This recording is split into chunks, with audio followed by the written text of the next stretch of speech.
아멘. 하나님의 말씀을 보십니다. 하나님의 말씀은 요한계시록 22장 20절입니다. 요한계시록 22장 20절입니다.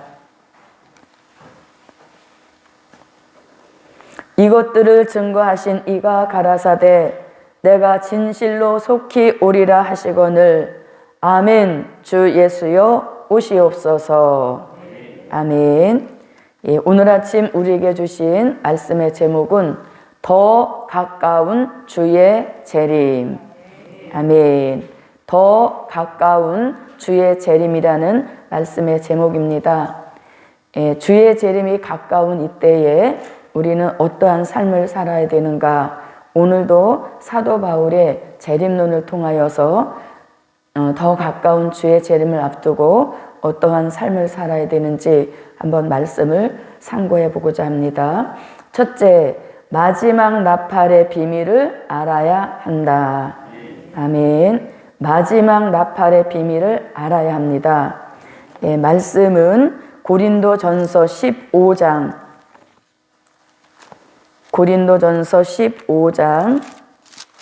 51절부터입니다.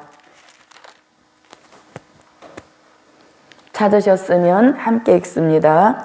보라, 내가 너희에게 비밀을 말하노니 우리가 다 잠잘 것이 아니요 마지막 나팔의 순식간에 호련히 다 변화하리니 나팔 소리가 나매 죽은 자들이 썩지 아니할 것으로 다시 살고 우리도 변화하리라. 이 썩을 것이 불갑을 썩지 아니할 것을 입겠고 이 죽을 것이 죽지 아니함을 입으리로다.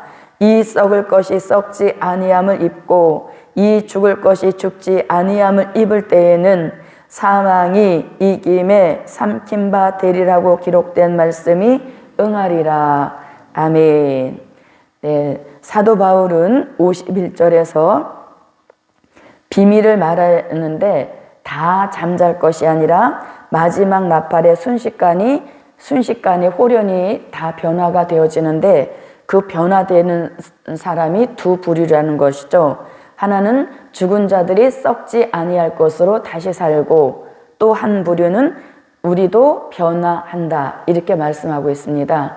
근데 이 마지막 나팔을 때로 일곱째 나팔로 보시는 분들도 있는데 마지막 나팔이라고 해서 일곱째 나팔로 가게 되어지면 복음에 큰 차질이 생기게 되어집니다.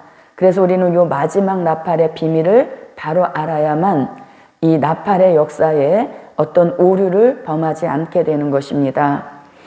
자, 만약에 이 마지막 나팔을 일곱째 나팔로 가게 되어지면 자, 일곱째 나팔이 어디서 불려지는가? 요한계시록 10장 7절을 한번 보겠습니다.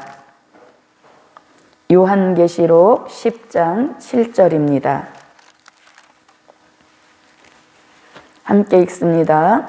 일곱째 천사가 소리내는 날 그 나팔을 불게 될 때에 하나님의 비밀이 그 종 선지자들에게 전하신 복음과 같이 이루리라. 네, 일곱째 나팔을 불게 되어지면 모든 성경의 예언이 다 응하여진다고 이렇게 말씀하죠. 그런데 이 일곱째 나팔이 실질적으로는 11장 15절에 가서 불려집니다. 11장 15절 읽어봅니다. 일곱째 천사가 나팔을 불매 하늘에 큰 음성들이 나서 가로되 세상 나라가 우리 주와 그 그리스도의 나라가 되어 그가 세세토록 왕노릇 하시리로다. 네, 일곱째 나팔을 불게 되어지면 공중에 계시던 예수님이 지상으로 내려오셔서 지상에 이루고 있는 수정통치 시대를 심판하시고 그 수정통치 시대가 사라진 세상 안에 그리스도의 나라를 세우시는 이 역사가 일곱째 나팔 불고 일어나는 역사입니다.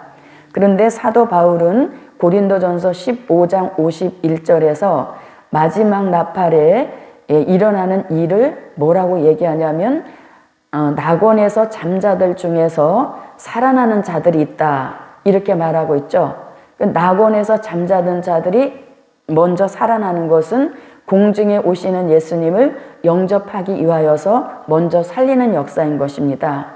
그래서 고린도전서 15장 51절에서 말씀하고 있는 마지막 나팔에 일어나는 역사와 실질적 마지막 나팔인 일곱째 나팔 불고 일어나는 역사에는 큰 차이가 있다는 얘기인 것이죠.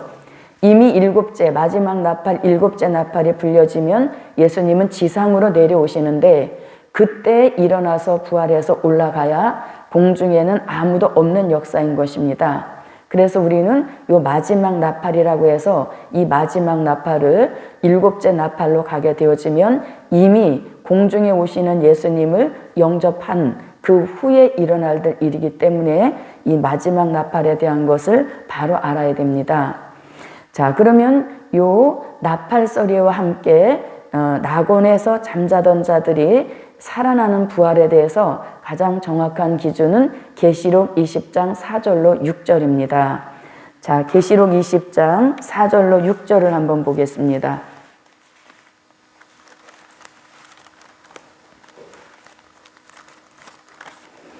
자, 찾으셨으면 읽어봅니다. 또 내가 보좌들을 보니 거기 앉은 자들이 있어 심판하는 권세를 받았더라. 또 내가 보니 예수의 증거와 하나님의 말씀을 인하여 목배임을 받은 자의 영혼들과 또 짐승과 그의 우상에게 경배하지도 아니하고 이마와 손에 그의 표를 받지도 아니한 자들이 살아서 그리스도로 더불어 1000년 동안 왕노릇하니 그 나머지 죽은 자들은 그 1000년이 차기까지 살지 못하라. 이는 첫째 부활이라. 아멘. 거기까지만 보겠습니다.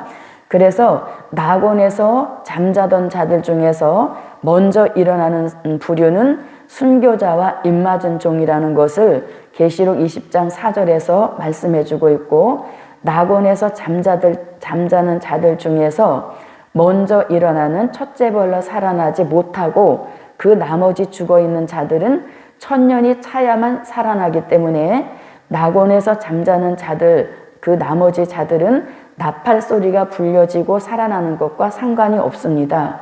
왜냐하면 천년왕국 끝에 살아난 역사이기 때문인 것이죠.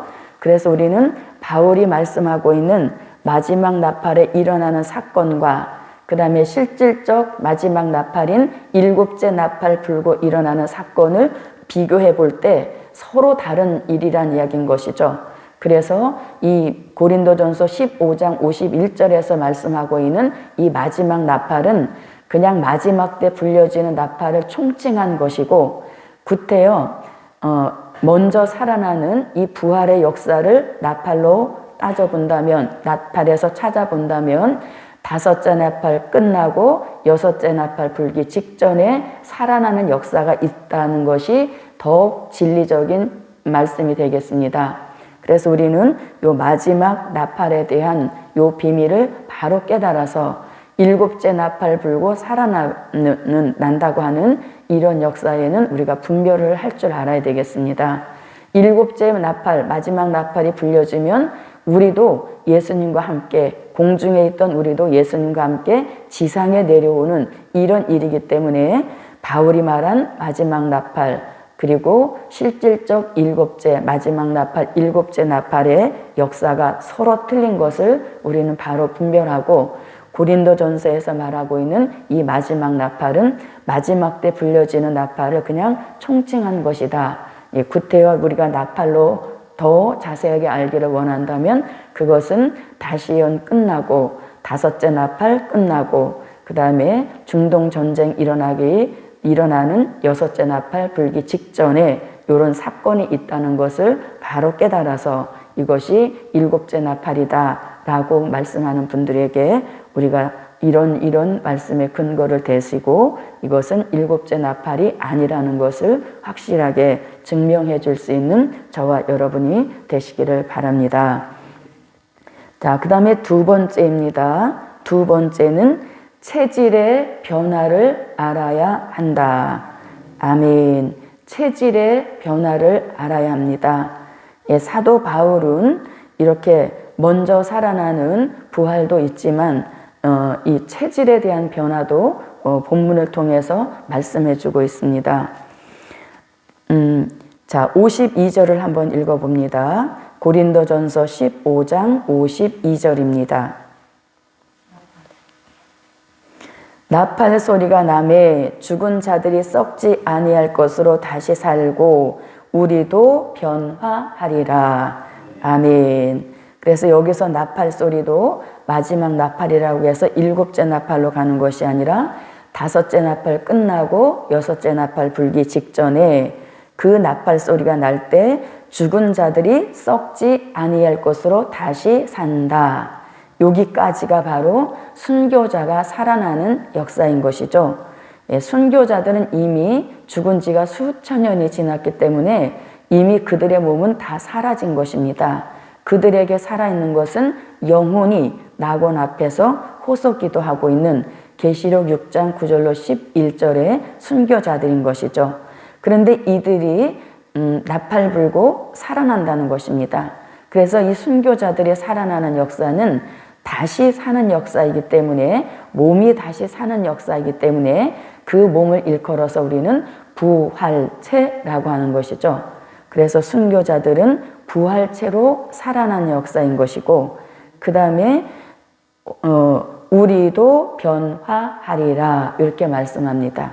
그래서 우리도 변화하리라는 요 말씀 안에 마지막 복음 받고 하나님의 인침을 받고 다시 예언했다가 쓰러져 죽었다가 낙원에서 순교자와 함께 살아나는 이 입맞은 종들의 체질을 말씀하고 있는 것입니다.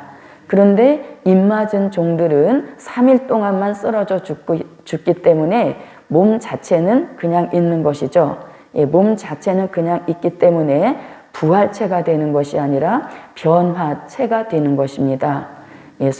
입맞은 종들의 시체는 장사도 치르지 못하도록 그냥 죽은 그 자리에 두었기 때문에 몸에 대한 어떤 다시 사는 역사가 있는 것이 아니라 몸이 변화가 되는 변화체인 것입니다. 그럼 어떤 몸으로 변화체가 되어지냐면 53절, 이 썩을 것이 불갑을 썩지 아니할 것을 입겠고 이 죽을 것이 죽지 아니함을 입으리로다. 이 썩을 것이 썩지 아니함을 입고 이 죽을 것이 죽지 아니함을 입는다. 이 몸이 바로 변화체가 되어진 몸을 가리키는 것입니다. 그래서 우리는 이 체질의 변화를 바로 알아서 우리가 살아날 때 내 체질은 어떻게 변화가 되어지는지 이것을 바로 아는 것이 중요한 일인 것이죠. 그래서 우리가 처음부터 변화체가 되는 것이 아니라 원래 우리는 육체였습니다. 육체는 창세기 6장 1절로 3절에 범죄하여 심판받을 몸이었는데 그러한 몸이라도 예수 믿고 물과 성령으로 거듭나면 육체에서 중생체로 한 단계 더 향상이 되는 것이죠. 중생체가 되는 사람들은 그 체질이 중생체가 되었다 할지라도 일단은 사망에 이르러야 되는 것이죠. 그래서 사망에서 생명으로 옮겨지는 이 축복이 중생체들 사람들에게 주신 체질의 축복인 것입니다. 그런데 이제 마지막 복음 역사의 뜻이 있는 종들에게는 이 체질의 변화가 오게 되어지는데 죽지 않을 몸으로 썩지 않을 몸으로 변화가 되어지는 이런 역사를 주시는 것입니다. 그래서 저희 여러분도 우리는 이미 중생체에 이르렀고 이제는 우리가 변화체를 바라보는 체질의 그 향상되는 그 역사가 그 진리가 우리에게 이루어져서 변화하리라 한 변화 체질의 축복이 저와 여러분에게 이루어져야 될 줄 믿습니다. 그래서 사도 바울은 나팔에 대해서 체질에 대해서 말씀하고 있지만 사도 바울의 재림론은 대강 기록한 것이기 때문에 나팔도 그냥 마지막 나팔이다. 그리고 체질의 변화에 대해서도 이런 절차를 거친다라는 말은 하지 않고 그냥 변화한다. 썩지 않을 몸으로 죽지 않을 몸으로 변화한다. 이렇게까지만 증거한 것입니다. 그런데 이제 우리가 선지서의 말씀과 다 증거한 요한계시록의 말씀을 합하여 볼 때에 체질에는 이렇게 변화가 일어난다는 것을 알 수 있는 것이죠. 그래서 저와 여러분은 부활하는 역사가 아니기 때문에 우리도 변화하리라 여기에 해당이 되어서 우리가 썩지 않을 몸으로 죽지 않을 몸으로 변화가 일어나게 될 줄 믿습니다. 세 번째입니다. 세 번째, 사망이 이김에 삼킨 바 되리라는 예언을 알아야 한다. 아멘. 사망이 이김에 삼킨 바 되리라고 기록된 말씀이 응하리라 하고 54절에 있죠. 자, 54절 한번 읽어봅니다. 이 썩을 것이 썩지 아니함을 입고 이 죽을 것이 죽지 아니함을 입을 때에는 사망이 이김에 삼킨 바 되리라고 기록된 말씀이 응하리라. 네, 응한다라고 하는 것은 이루어진다, 성취된다 이런 의미인 것이죠. 그래서 사망이 이김에 삼킨 바 된다는 요 예언을 알아야 성취도 더 확실하게 믿어지는 역사인 것이죠. 그래서 이 예언은 우리가 다 아는 것처럼 이사야 25장 6절로 8절의 예언이 성취가 되어지면 사망이 이김에 삼킨 바 되기 때문에 죽을 몸이 죽지 않고 썩을 몸이 썩지 않는 체질의 변화를 이루게 되는 것입니다. 자, 이사야 25장 6절로 8절을 보겠습니다. 이사야 25장 6절로 8절입니다. 예, 찾으셨으면 함께 읽습니다. 만군의 여호와께서 이 산에서 만민을 위하여 기름진 것과 오래 저장하였던 포도주로 연회를 베푸시리니 곧 골수가 가득한 기름진 것과 오래 저장하였던 맑은 포도주로 하실 것이며 또 이 산에서 모든 민족의 그 가리워진 면박과 열방의 그 덮인 휘장을 제하시며 사망을 영원히 멸하실 것이라. 주 여호와께서 모든 얼굴에서 눈물을 씻기시며 그 백성의 수치를 온 천하에서 제하시리라. 여호와께서 이같이 말씀하셨느니라. 아멘. 네, 그래서 사도 바울은 사망이 이김에 삼킨 바 되리라고 기록된 말씀이 응하리라. 이렇게만 말해놓고 그 예언이 어디 있다는 얘기는 하지 않았습니다. 그런데 관주가 표시되어 있는 성경에 보면 그 관주에 이사야 25장 8절이라고 써 있는 성경도 있어요. 그래서 우리는 이 예언이 어디에 있다는 것을 알아야 예언과 성취가 짝을 이루면서 그 말씀의 확신과 또 믿음이 더 이렇게 굳건해지는 역사를 받게 되어지는 것이죠. 그래서 아무쪼록 저도 여러분도 사망이 이김에 삼킨 바 되리라고 기록된 이사야 25장 6절로 8절의 말씀이 우리에게 응하여져서 바울이 말씀한 변화 체질의 축복이 꼭 저와 여러분에게 함께 하시기를 바랍니다. 그래서 우리가 이 복음을 최상의 복음이라고 하는 것이 최상의 복음이라고 하는 이유 중 하나가 지금까지 어느 누구도 해결하지 못했던 사망의 문제를 해결해 주시는 이러한 복음의 역사이기 때문에 최상의 복음이라고도 하는 것입니다. 그래서 아무쪼록 저도 여러분도 마지막 나팔의 비밀을 바로 알아서 우리는 7째 나팔에 살아날 것이 아니라 5째 나팔 끝에 그리고 6째 나팔 불기 직전에 살아나야만 그 순간에 공중에 오시는 예수님을 영접할 수 있게 되는 것이죠. 그리고 우리의 체질, 나의 체질은 어떻게 변화가 되어서 주님을 영접하게 되어지는지 이런 것들을 알 수 있는 것입니다. 그래서 우리가 변화된 체질을 변화체라고 하는데 변화체란 사망이 멸하여진 몸인과 동시에 들림 받을 수 있는 몸이 변화체인 것입니다. 그래서 이렇게 순교자는 부활체가 되어지고 우리는 변화체가 되어서 이리로 올라오라 하는 음성을 듣고 올라가는 역사 속에 공중에서 예수님을 영접하는 역사가 있게 되는 것입니다. 그리고 사망이 이김에 삼킨 바 되리라고 기록하신 요 예언은 이사야 25장 6절로 8절로서 그 예언이 저와 여러분 체질 속에 꼭 이루어지는 역사 속에 우리도 죽지 않고 썩지 않는 최상의 체질의 변화를 저와 여러분에게 축복으로 주실 줄 믿습니다. 네 번째입니다. 네 번째, 바울의 재림론은 참고다. 아멘. 바울의 재림론은 참고이기 때문에 이 참고로 기록된 이 바울의 재림론에다가 계시록을 이렇게 붙이셔서는 안 되는 것이죠. 오히려 다 증거한 요한계시록에 바울이 기록한 재림론, 대강 기록한 재림론이 참고로 들어와야만 바른 종말복음의 해석이 이루어지는 거예요. 그래서 우리가 요거를 바로 알을 때 자꾸 바울의 재림론에다가 다 증거한 요한계시록을 갖다가 붙여서 해석을 하려고 하니까 이게 오류가 생기는 역사인 것입니다. 그래서 바울의 재림론은 대강 기록한 것이기 때문에 참고로 삼고 다 증거한 선지서와 요한계시록의 기준을 잡고 참고로 한 바울의 재림론을 참고로 할 때에 다 증거한 바울의 재림론을 참고로 할 때에 완벽한 재림론이 완성되는 줄 믿습니다. 네, 에베소서 3장 3절로 4절입니다. 에베소서 3장 3절로 4절입니다. 네, 찾으셨으면 읽겠습니다. 곧 계시로 내게 비밀을 알게 하신 것은 내가 이미 대강 기록함과 같으니 이것을 읽으면 그리스도의 비밀을 내가 깨달은 것을 너희가 알 수 있으리라. 아멘.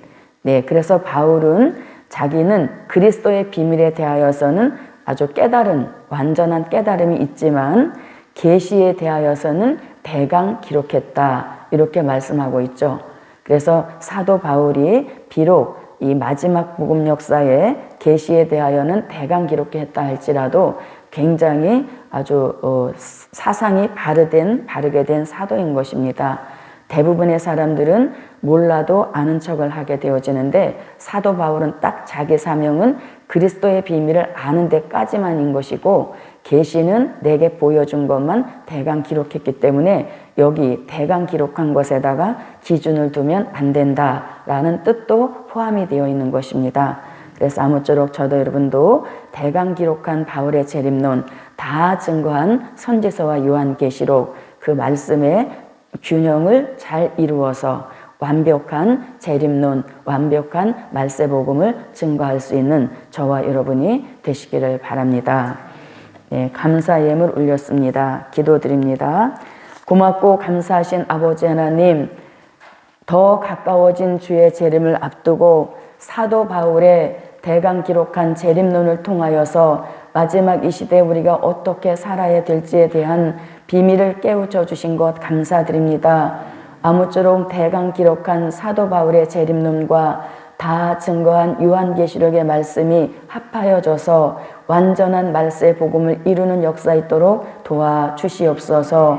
고맙고 감사하신 아버지 하나님, 오늘도 성회가 계속되어집니다. 아무쪼록 성회를 축복하여 주시어서 우리 모두 성회를 통하여서 다시 한번 힘을 얻고 회복되는 역사 속에 3월의 성회를 사모하며 기다리는 역사 있도록 도와주시옵소서. 오늘도 예루살렘에 속한 하나님의 사람들 어느 곳에 있든지 복음의 중심축 예루살렘과 성산을 그리워하며 위하여 기도하는 역사 있도록 도와주시옵소서. 드려진 예물 크게 축복해 주실 줄 믿사옵고 예수님의 이름으로 기도하옵나이다. 아멘. 하늘에 계신 우리 아버지여, 이름이 거룩히 여김을 받으시오며 나라에 임하옵시며 뜻이 하늘에서 이룬 것 같이 땅에서도 이루어지이다.